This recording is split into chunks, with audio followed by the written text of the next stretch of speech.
We're talking about aggression. Oh, that sounds a bit aggressive. What's that all about today, Jana? Well, I wanted to make a point, and I wonder if you've noticed it, but we're losing the ability to communicate with other people at a rapid speed.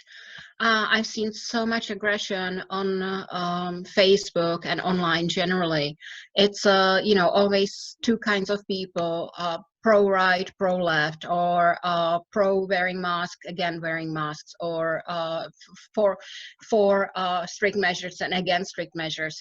And I understand that every school, every problem has two different schools of looking at the problem, and that's law of duality. That's how the world functions. There's always two opposing opinions for every subject there is, but I just don't understand the aggression behind it. That is really upsetting. Are you meaning some of the responses to, if somebody posts something, there's a whole list of information at the bottom? Because what I've noticed is a lot of the newspapers are using those remarks, which might be, just one person might be a bit anti whatever the view is, and they use that as, the UK is up in arms about something or other, and it's only one person's view. And yeah, I know. That for a long time has wound me up, because as a journalist who likes to get both sides of the story and be as accurate as possible, I'd put in a lot of footwork and telephone calls and emails and all sorts of stuff to get people's views, proper views, not just a line at the bottom of a post. So that really winds me up. And I see what you mean. People, it's black and white. It's either you're all for lock-in, or we should all go back to work. Yeah. And of course, I sympathize with one particular group for the reasons, of knowing so much about science and teaching lots of things. So I have a very particular and very clear view on things. But there's no point, not that it happened to me, but I notice lots of people, my opinion is the only one which counts. I didn't study everything I needed to study in order to understand the problem, but I have an opinion, and that's the only way, I'm gonna talk about it and think about it. Everyone else is wrong. And it turns into lots of aggression, and it's just not how we are supposed to communicate. No. You're supposed to say, okay, explain your point of view to me, because I don't understand how you're explaining it. I disagree, but maybe if you have some interesting information, I'm willing to back off and learn. That almost never happens. That's 1 in a million, literally. Have you thought that this is a trend, an increasing trend, because people are making snap decisions? They're picking up their phone or getting on their computer, having an email, and an email comes in and you feel instantly obliged to respond. And I was taught that's a really bad thing to do. Yeah, reflect. Absolutely. Well, imagine prior to internet, what would you have to do if you want to tell someone off? You would have to sit down, write a letter, rewrite it 5 times because it would sound silly or abusive the first time, possibly, having all sorts of weird words. And you would have to think about it. Would you take that time to it today? No, you wouldn't, because no. And also, I was told, be careful what you put in writing, because it can be misinterpreted. And people don't seem to realize that, just by an instant response, that's it. It's there forever. Yeah. And it really is forever on the internet, isn't it? Oh my God, I knew I was going to use it. Yesterday I saw a wonderful quote by Warren Buffett saying it takes 20 years to build a company successfully, and it takes 5 minutes to destroy it. Exactly, yes. It's unbelievable, the power of words. And it happened a few years back, didn't it? That someone said something on I can't remember who it was. Someone said something on Twitter, and his company just went down overnight. You need to be careful what you say. Yeah, I mean, there's a famous one of Gerald Ratner. He had a jewelry empire that was big. Everybody knew Ratner's, the jewelers, and for a long time, I gather, he would be giving speeches about his business, and he'd make a little joke. And the little joke was basically, oh, we sell rubbish. And it was meant to be a joke. And unfortunately, there was this one occasion where he made his little aside at an Institute of Directors major event, and there was national media there, and they chose to single out that bit of remark. Oh, Gerald Ratner says, you know, our jewellery's rubbish. And Yeah.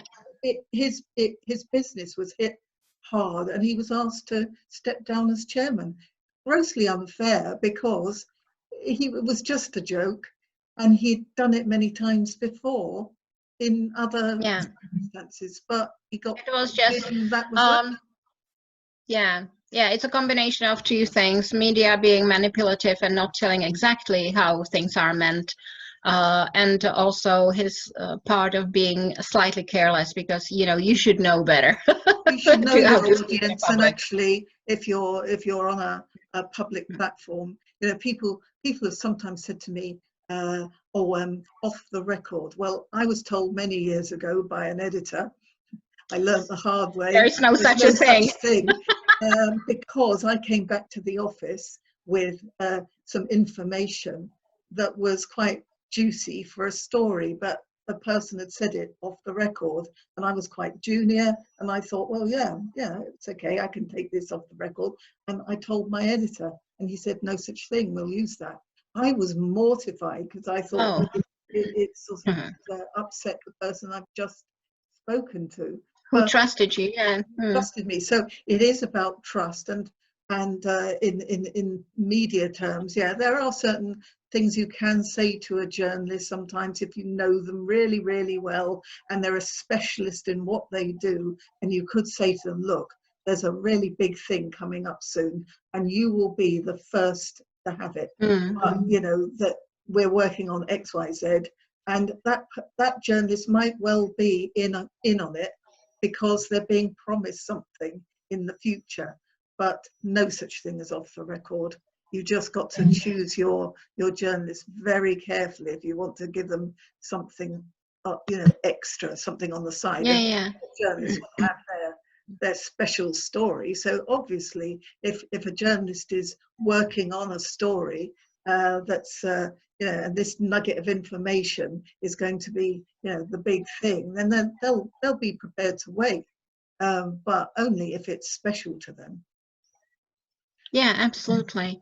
And I think you touched a very interesting subject. It's whatever you say nowadays, it's public, it's there forever. Everyone can see it. Thousands, tens of thousands, or millions of people can look it up. It shows how you think, how you behave. It says everything about you, and you well may regret what you say and how you behave. Yes. And I've realized that throughout the crisis, lots of people I appreciated and I thought they were super intelligent and really nice, and they started saying things which are, oh my God, I can't believe that's what I thought about them. And I completely turned my opinion, and the other way around. People I thought, oh well, whatever. I thought, oh my God, you're really you have it all put together, and you're not aggressive about it. You can even be funny about it. Wow. So it really, people notice. People are not stupid, and they will remember it for a long time, and they know how to look you up. So you need to be careful. You do need to be careful. And when I was young, my father said to me, don't lie, because you never know what that other person, who the other person is, and what they know and who they know. And time and again, I've discovered it's a small world. It is very small, and it's even smaller now we've got the internet, so you have to be careful. Yeah, you do. But have an opinion, fine, but these trolls, they're the ones that now that is another subject. I mean, there's an actor a couple of weeks ago posted something very, very poignant, and it's obvious that for the last few years the trolls have been getting at him, and he's just snapped. Now maybe it's because he's in isolation and he's unhappy and he's missing his family. He's just snapped, and he's just told them what's what. Probably he had a PR machine working with him before, saying don't mention it, just just walk away. But it is a small world, and people are cruel. Yeah, So we hope can we be aren't cruel. finding any cruel ones here. Yeah, no, not here. We're lovely. Yeah. The two of us are wonderful. But yeah, you know, and I think that I have to say that I took measures yesterday on Facebook, and I started taking people off my account.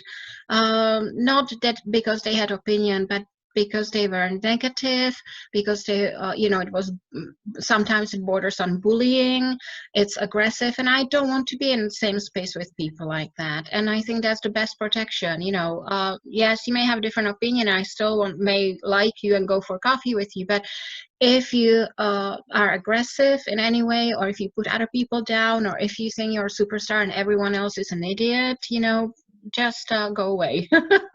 I don't want to know you. I hope you're not actually making this personal. No, you're still on my account. You can check. Oh, thank you very much. Well, I think we've had a good old chat today as a really nutty subject. And of course, the government can't win, can they? No Whatever one they do, can win.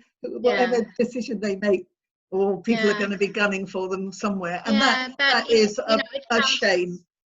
Really, it can be a shame, but it's something you have to expect. If you're popular in any way, if you're a superstar in pop music, or if you know, you're a Hollywood actor, or if you're a president or prime minister or whatever, you knew people are going to be talking about you. You need to be able to take it.